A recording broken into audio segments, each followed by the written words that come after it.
Ayan, ang batang Yeah, so happy. ayan, happy daw siya. Kasi nangingialam sa gawain ko. Magpiprito ako ng isda maglalagay din daw siya ng arena. Ayan guys. Yan ang alaga kong malikot.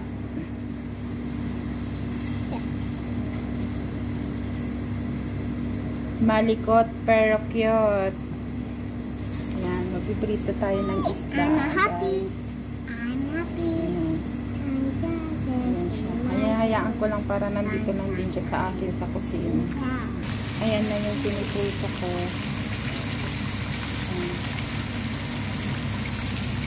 Ayan, naprito ko na. Naglalagay ako ng arena para sabi, pampatanggal ng lansa. Which is tama naman. Hindi masyadong malansa itong isda pag nilagyan talaga ng arena. Tinatakpan ko din siya para hindi tumalsik. Ito na rin yung ano ko guys, yung kanin ko. Yan. Ilagyan ko lang siya ng kulay na food color orange para ano, may kulay yung ano, yung kanin. Ganun sila dito.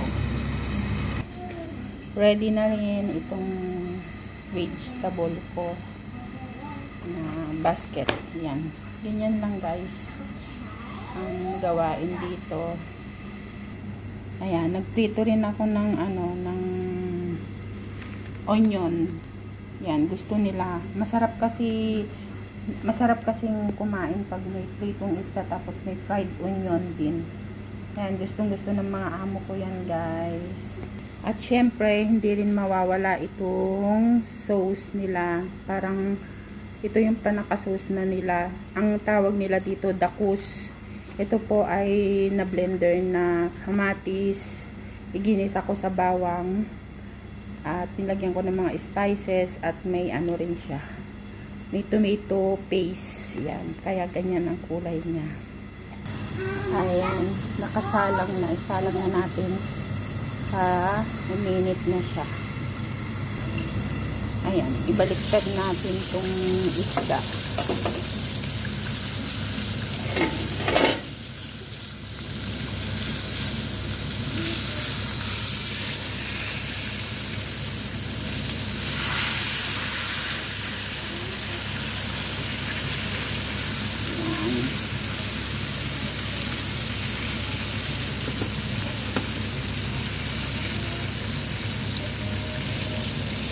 Takpan ulit. Ito po ang lunch namin today. Thank you for watching. Bye-bye.